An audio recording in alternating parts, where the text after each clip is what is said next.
Hello friends, good morning. How are you? कैसे हो? Happy new year. I hope you are doing well. आप बहुत अच्छा कर रहे होगे फ्रेंड्स। फ्रेंड्स, अभी कल हमने आपको बताया था, कल का लेक्चर जो था बहुत इंपॉर्टेंट लेक्चर था। हमने आपको कल बताया था कि एनसीईआरटी क्यों, कैसे, कब पढ़ें, कहाँ पढ़ें, कितनी बार पढ़ें, कैसे उसको शुरुआत करें। हेलो फ्रेंड्स, तो आज हम आप लोगों के सामने लेकर के आए हैं क्लास 6 की ज्योग्राफी, कक्षा 6 की ज्योग्राफी एनसीईआरटी। हमने आपको बताया था कि एनसीईआरटी कितनी पढ़नी है, कितनी टाइम्स पढ़नी है, कौन कौन सी किताबें पढ़नी है यूपीएससी में एनसीईआरटी के लिए, कौन कौन सा उपयोगी है, कितनी क्लास की किताबें उपयोगी हैं। तो इस क्रम में हमने आपको बताया था कि history, geography, political science, polity, सारी एनसीईआरटी लगभग कवर करना है। 6 to 10 तक सारी एनसीईआरटी आपको पढ़नी है। कान खोल करके सुन लीजिए, कक्षा 6 से 10 तक की सारी एनसीईआरटी आपको कवर करनी है। वो एक नहीं, कम से कम 10 बार कवर करनी है। तब इसके बाद आपको शॉर्ट पेपर टच करना है। 10 से लेकर के 12 तक की जो एनसीईआरटी है उसमें आपको पूरा नहीं कवर करना है, कुछ पोर्शन को कवर करना है। वो हम आपको बताएंगे। जैसे सामाजिक विज्ञान का जो प्रश्न पत्र है उसको आपको कक्षा 11 का कवर करना है। इथिक्स के लिए कक्षा 12 की मनोविज्ञान कवर करना है, थोड़ा सा पोर्शन। और हिस्ट्री में मिडिवल हिस्ट्री का कुछ पार्ट क्लास 11th की एनसीईआरटी में दिया हुआ है हिस्ट्री की, उसको कुछ कवर करना है। इसी तरीके से हल्का फुल्का कुछ पार्ट कक्षा 12 की भी एनसीईआरटी में पढ़ना है। लेकिन ज्योग्राफी की जो एनसीईआरटी है वो क्लास 6 to 12 तक पूरा A to Z आपको कवर करना ही करना है। तो इसी क्रम में हम आपको लेके चल रहे हैं। जैसा कि हमने बताया था कि हमारा शेड्यूल जो है वो सारे सब्जेक्ट, सारे जीएस के पार्ट को कवर करने का लेकर के है। सारे जीएस पार्ट हम ही पढ़ाएंगे, हम ही पढ़ाते हैं। और जीएस में एक एक लाइन मैं आपको पढ़ाऊंगा। तो आज इसी क्रम में जो जियोग्राफी है एनसीईआरटी की, इसके पहले हमने एनसीईआरटी साइंस की पढ़ा रखी है। जूलॉजी आप कक्षा 6 की और 7 की एनसीईआरटी को आप देख सकते हैं, वीडियो में मिल जाएगा नीचे। अब हम शुरू करते हैं। जैसे कक्षा 6 की ज्योग्राफी आप में से बहुत सारे लोग पढ़ रहे होंगे, पढ़ते भी होंगे। उसमें लिखा हुआ है सौर मंडल में पृथ्वी। ज्योग्राफी का पहला चैप्टर है। ज्योग्राफी के पहले चैप्टर में ही आपको सौर मंडल में पृथ्वी लिखा हुआ दिखाई देगा। जैसे ये क्लास 6 की ज्योग्राफी है फ्रेंड्स। क्लास 6 की ज्योग्राफी, ये देखिए सौर मंडल में पृथ्वी, इसको मैं आज पढ़ाऊंगा। इसको पढ़ा क्यों रहा हूँ? क्योंकि फ्रेंड्स, खगोल विज्ञान से जो भौतिक भूगोल होता है, पहला चैप्टर जो पृथ्वी और उसके ग्रह वगैरह वगैरह हैं, वहाँ से 3 से 4 प्रश्न यूपीएससी, यूपीपीसीएस, हर स्टेट लेवल पीएससी, यूपी पेट वगैरह वगैरह में पूछा जाता है। तो एनसीईआरटी पढ़ने के साथ आपको एक खगोल विज्ञान की किताब आती है, बहुत हल्की सी। उसमें 100 पेज की जानकारी है। महेश वर्णवाल की भी उसमें दिया हुआ है। महेश वर्णवाल का स्तर बहुत ही हाई है, बहुत बहुत हाई है। उस सब्जेक्ट था ही उनका, तो उस स्तर पे उन्होंने लिखा है। लेकिन बहुत ही बेस्ट किताब है। तो चाहे आप जो भी किताबें पढ़ सकते हैं, लेकिन आपको जो बेसिक टर्मिनोलॉजी है वो क्लियर करना है जियोग्राफी एनसीईआरटी से। यहीं से क्वेश्चन आपको मिलेंगे यूपीएससी में, और जो महेश वर्णवाल पढ़ रहे हैं वो यूपीपीसीएस के लिए पर्याप्त है। तो जैसा कि लिखा गया है सौर मंडल में पृथ्वी। अब आपको इतना अंदाजा हो जाना चाहिए कि जैसे हमने कल बताया था कि हम कैसे चीज़ों को समझेंगे, कैसे चीज़ों को जानेंगे। तो सौर मंडल में जो पृथ्वी वाला पार्ट है, अब सौर मंडल में पृथ्वी है तो सौर मंडल, आपको ये थिंकिंग करना है कि सौर मंडल क्या है, सौर मंडल ही क्यों है, सौर मंडल कहाँ से आया, इसका आविष्कार किसने किया, पृथ्वी क्या है, सौर मंडल और पृथ्वी में क्या रिलेशनशिप है। तो ये सब तमाम जो आपका चिंतन करने का स्तर है, कल हमने यही बताया था कि कैसे चिंतन किया जाए। तो इस दिशा में हम आपका थोड़ा ब्रेन को हायर कर रहे हैं, थोड़ा ब्रेन को ओपन कर रहे हैं कि सौरमंडल में पृथ्वी अगर शीर्षक है, टाइटल है, तो सौरमंडल में पृथ्वी क्या है, सौरमंडल में पृथ्वी का स्थान कौन सा है, सौरमंडल में पृथ्वी क्यों है, सौरमंडल को सौरमंडल नाम किसने दिया, पृथ्वी को पृथ्वी नाम किसने दिया, पृथ्वी और सौरमंडल में रिलेशन क्या है। इस तरीके से यूपीएससी के लिए आपको थिंकिंग करनी होगी। यही एनालिसिस का तरीका होता है। जैसा कि मैंने कल बताया था कि एनसीईआरटी पढ़ाते समय हम आपको ब्रीफ करेंगे, बताएंगे विस्तार पूर्वक, तो वो आज मैंने बताया। तो जैसे कि यहाँ पर है सौरमंडल किसे कहते हैं। पहला चैप्टर जो शीर्षक है सौरमंडल में पृथ्वी। जब तक आप सौरमंडल नहीं जानेंगे, पृथ्वी नहीं जानेंगे, तब तक इस चैप्टर को नहीं समझ पाएंगे। पहला चैप्टर जो है वह इसी टर्मिनोलॉजी से ही रिलेटेड है। तो सौरमंडल क्या है, यहाँ पर आप देख रहे होंगे फिगर एक, जो सन है, सन सूर्य केंद्र में है, उपग्रह है, क्षुद्र ग्रह है, और ये जो सूर्य के चारों तरफ चक्कर लगा रहे हैं ग्रह, उनका क्रम है। शनि, मंगल, बुध, बृहस्पति, शुक्र, हालांकि इस समय 8 ग्रह हैं, यूरेनस को निकाल दिया गया है। तो ये जो सूर्य है, सूर्य, खगोलीय पिंड, क्षुद्र ग्रह, उपग्रह, ग्रह, ये सब मिल करके क्या बनाते हैं? सौरमंडल का निर्माण करते हैं। इन्हीं से मिल करके सौरमंडल बनता है। तो ये क्या हो गया? सौरमंडल की परिभाषा हो गया। अर्थात पृथ्वी, अर्थात खगोलीय पिंड, ग्रह, क्षुद्र ग्रह और छोटे छोटे जो पिंड हैं वे मिलकर के सौरमंडल का निर्माण करते हैं। तो ये हम सौरमंडल के विषय में जाने कि सौरमंडल क्या है। अब सौरमंडल के बाद ये सब ग्रह क्या होता है, आइए उसको देखते हैं। ग्रह जैसे जो एनसीईआरटी में दिया गया है, अभी हम ग्रह पे आते हैं। सबसे पहले एनसीईआरटी में कहा गया है कि आप रात्रि के समय तारों को चांद में टिमटिमाते हुए देखते होंगे। चंद्रमा हो गया और तारे हो गए, टिमटिमाते हुए देखते होंगे। शायद ये पहली लाइन है एनसीईआरटी की और यही लाइन है। तो आप ये सोचिए कि तारे कैसे टिमटिमाते हैं। तारों का टिमटिमाना आप कब देखते हो? कब देखते हो? जब आसमान एकदम स्वच्छ हो। आसमान अगर एकदम साफ है तो आप तारों को टिमटिमाते हुए देख सकते हैं। उनका जो प्रकाश है बहुत हाई होता है। अब तारों के साथ आप चंद्रमा को भी देखते हो। कभी आप देखोगे कि चंद्रमा छोटे आकार में है, कभी आधा चंद्रमा देखते हो, कभी चौथाई चंद्रमा देखते हो बादलों से ढका हुआ, कभी चंद्रमा को पूरा देखते हो। तो जो पूरा चंद्रमा है वो आप देखते हो कि बहुत प्रकाश करता है। क्या वो उसका प्रकाश है? अब भी इस पर भी आएंगे। तो जो बड़ा वाला चंद्रमा दिखता है हर 15 दिन में एक बार दिखता है और 15वें दिन वो दिखता है। ये जब हम खगोल विज्ञान पढ़ाएंगे वहाँ पर चंद्रमा की कला एक चैप्टर ही है, तो उसको आपको बहुत विस्तार पूर्वक समझाएंगे। एनसीईआरटी में ये क्लास 6 स्टैंडर्ड पर नहीं दिया गया है। तो चंद्रमा की कला में 15वें दिन जा करके वो क्या करता है? पूरा अपना आकार ग्रहण करता है। उसको पूर्णिमा कहते हैं या अमावस्या की रात्रि कहते हैं। इस शुरुआत में जो पक्ष होता है, आपने 2 पक्ष सुना है, एक शुक्ल पक्ष सुना है, एक कृष्ण पक्ष सुना है, 2 उजियाली रात सुना है, एक उजियाली रात सुना है, एक अंधेरिया रात सुना है। तो ये 15-15 दिन पे आते रहते हैं। तो जो चंद्रमा थोड़े थोड़े जहाँ प्रकाश एक बार क्या होता है महीने में 15 दिन कि वो चंद्रमा धीरे धीरे धीरे धीरे अपना आकार बढ़ाते जाता है। फिर 15 दिन जैसे कृष्ण पक्ष में वो धीरे धीरे धीरे धीरे अपना आकार घटाते जाता है। तो जब आकार घटता है तो उसको कहते हैं अंधेरिया रात, और जब आकार बढ़ता है तो उसको कहते हैं उजाले वाली रात। ठीक है, ये कॉन्सेप्ट क्लियर हो गया। यही क्या है? आपका कॉन्सेप्ट है कि पूर्ण चंद्रमा या चंद्रमा बड़े आकार वाली चंद्रमा को क्या कहते हैं? पूर्णिमा की रात कहते हैं, पूर्णिमा कहते हैं। तो जैसे आकाश में तारों का टिमटिमाना, आकाश में तारे आपको टिमटिमाते हुए तब दिखाई देंगे जब स्वच्छ आकाश हो। ये जब आपका स्वच्छ आकाश होता है तब आपको दिखाई देते हैं। अलग अलग आकार का चंद्रमा हमने बताया कैसे होता है। यह भी बताया कि पूर्ण चंद्रमा को पूर्णिमा वाली रात या अमावस्या कहा जाता है। अब हमने आपको बताया खगोलीय पिंड। खगोलीय पिंड क्या करते हैं? खगोलीय पिंड कहते किसे हैं? खगोलीय पिंड हमने आपको बताया कि आसमान में यानी हमारी सौरमंडल में जो ग्रह हैं, तारे हैं, उपग्रह हैं, क्षुद्र ग्रह हैं, बहुत सारे, बहुत बहुत अभी तो कुछ की खोज ही नहीं हुई हो, वो सब मिल करके खगोलीय पिंड कहलाते हैं। खगोलीय पिंड का काम क्या होता है? खगोलीय पिंड रात्रि के समय चमकते हैं। खगोलीय पिंड रात्रि के समय ये आसमान में चमकते हैं। इनका आकार कैसे होता है? इनका आकार छोटा भी फ्रेंड हो सकता है और बड़ा भी हो सकते हैं। छोटे आकार में भी होते हैं और बड़े आकार में भी होते हैं। ये कुछ कुछ खगोलीय पिंड इतने बड़े होते हैं, ये जो आपको आसमान में तारे दिखाई देते हैं, ये समझ लीजिए कि पृथ्वी से बहुत बहुत बहुत बड़े आकार के हैं। कई गुना बड़े हैं, लाखों करोड़ों गुना पृथ्वी से बड़े हैं, लेकिन आपको अंदाजा भी नहीं होगा। क्यों? क्योंकि आप करोड़ों किलोमीटर दूर स्थित तारों को देख रहे हो। इसी क्रम में आप बताइएगा कि सूर्य से पृथ्वी तक की दूरी कितनी होती है, ये आप कमेंट बॉक्स में हमको लिख करके बताइएगा।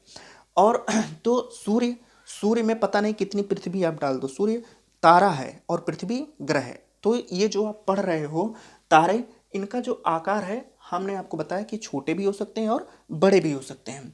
इनका निर्माण कैसे होता है फ्रेंड्स? इनका निर्माण जो होता है गैसों से होता है। अभी जब हम खगोल विज्ञान पढ़ाने लगेंगे तो वहाँ आपको बताएंगे सूर्य का निर्माण और तारों का निर्माण कैसे होता है। तो इनका निर्माण अभी इस स्टैंडर्ड पर आप सीखिए कि इनका जो निर्माण होता है वो कैसे होता है? गैसों से होता है। इनमें अपनी ऊष्मा, अपना प्रकाश, अपनी ऊर्जा होती है। सबसे पहले चीज़ कि जब ये स्वयं गैसों से बने होते हैं तो एनर्जी उत्पादन करेंगे ही। तो जब एनर्जी करेंगे तो वहाँ ऊष्मा, प्रकाश, ऊर्जा इनके अंदर स्वयं में होगी। बहुत बड़े मात्रा में ये ऊर्जा का उत्सर्जन करते हैं जिसके द्वारा हमारी पूरा सौरमंडल प्रकाशमय रहता है। तो ये तारे कहलाते हैं। तो अब तारों की परिभाषा क्या हुई? ऐसे खगोलीय पिंड जिनका निर्माण गैसों से होता है, जिनमें अपनी ऊष्मा, अपना प्रकाश, अपनी ऊर्जा होती है तथा वे बहुत बड़े मात्रा में ऊर्जा का उत्सर्जन कहते हैं, वे तारा कहलाते हैं। आपको इसको कॉन्सेप्ट के रूप में याद कर लेना है, ये कॉन्सेप्ट है। तो आपका क्या हो गया? दो कॉन्सेप्ट क्लियर हो गया। सौरमंडल क्या है और तारा क्या कहते किसे हैं, पूर्णिमा की रात किसे कहते हैं। अब हम आते हैं तारों की नक्षत्र मंडल, एक अगला कॉन्सेप्ट है। तारों की जो विविध आकृतियां होती हैं, होता क्या है, जैसे समूह, एक होता है समूह और एक होता है सिंगल, पर्सनल। तो पर्सनल क्या होता है? जब कोई चीज़ समूह में होती है तो वो विभिन्न आकार के दिखाई होती है। जैसे हम यहाँ पर सिंगल खड़े हैं तो हम यहाँ पर थोड़े स्थान से दिखाई देंगे। अगर हमारे बगल में 4-5 लोग, कुछ ये इधर खड़े हो जाएं, कुछ इधर खड़े हो जाएं, कुछ पीछे खड़े हो जाएं, कुछ आगे हो जाएं, तो वो विभिन्न प्रकार की आकृति बन जाएगी। ठीक इसी तरीके से हमारा खगोल विज्ञान है, खगोल मंडल है, खगोल सौरमंडल है। तो ये तारे जो होते हैं कुछ समूह में आकृतियां बनाते रहते हैं।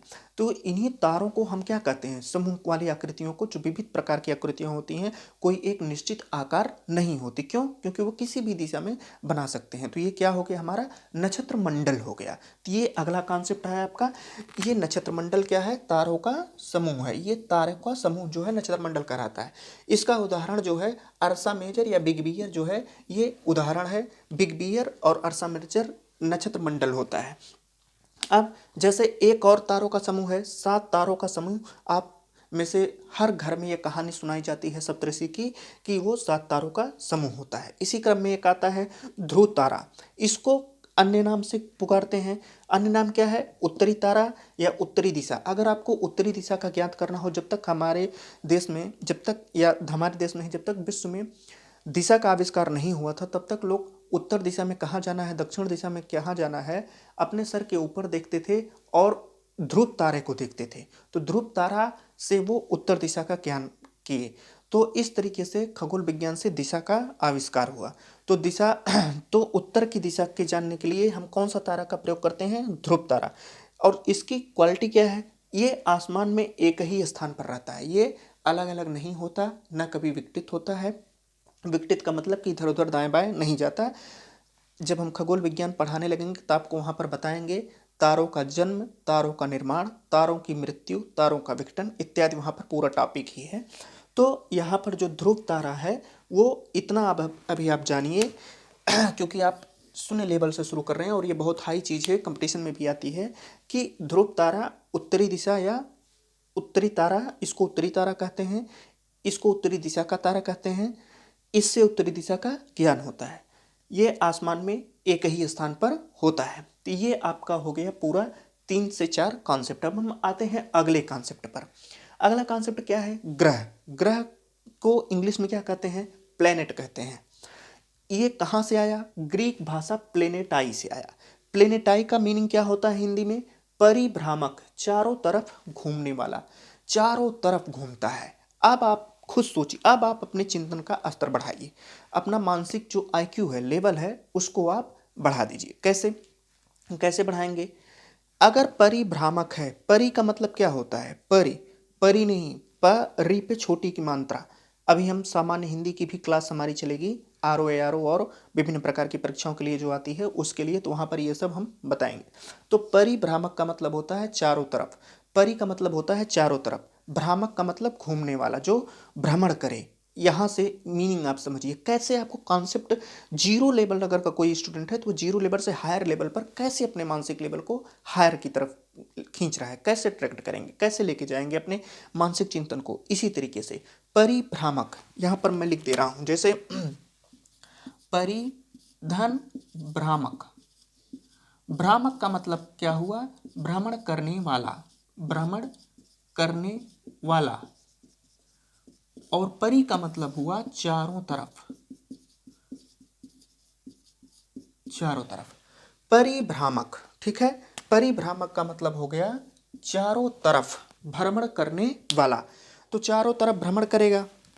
अब यहां से आपके माइंड में ये कल्पना आ जानी चाहिए कि अगर कोई वस्तु किसी के कैसे चारों तरफ क्या करेगी, भ्रमण करेगी। तो जाहिर सी बात है, भ्रमण करने के लिए कोई एक निरपेक्ष पॉइंट चाहिए। अगर मैं किसी के अगर मैं चारों तरफ गोलाई में घूमूं, तो जाहिर सी बात है मेरा सेंटर कहीं न कहीं अवश्य होगा। तो मैं उस सेंटर के चारों तरफ घूमूंगा। ऐसे ही कोई वस्तु नहीं घूमती। अगर वो घूम रही है, चक्कर लगा रही है, तो जाहिर सी बात है उसका केंद्र 100% किसी न किसी के सापेक्ष जरूर घूम रहा होगा। उसका केंद्र अवश्य है, वो केंद्र के सापेक्ष घूम रहा है। तो अब यहाँ से आपको थिंकिंग करना है कि अगर परिभ्रामक का मतलब होता है चारों तरफ घूमने वाला, और प्लेनेटाई का मतलब होता है चारों तरफ घूमने वाला, तो प्लेनेटाई से आया है प्लेनेट। तो प्लेनेट का मतलब जो एक ऐसी वस्तु, एक ऐसा खगोलीय पिंड जो चारों तरफ घूमता है। क्लियर हो गया कॉन्सेप्ट। अब अगर चारों तरफ घूमता है तो वो है क्या? ग्रह कहलाता है। प्लेनेट का हिंदी मीनिंग क्या होता है? ग्रह होता है।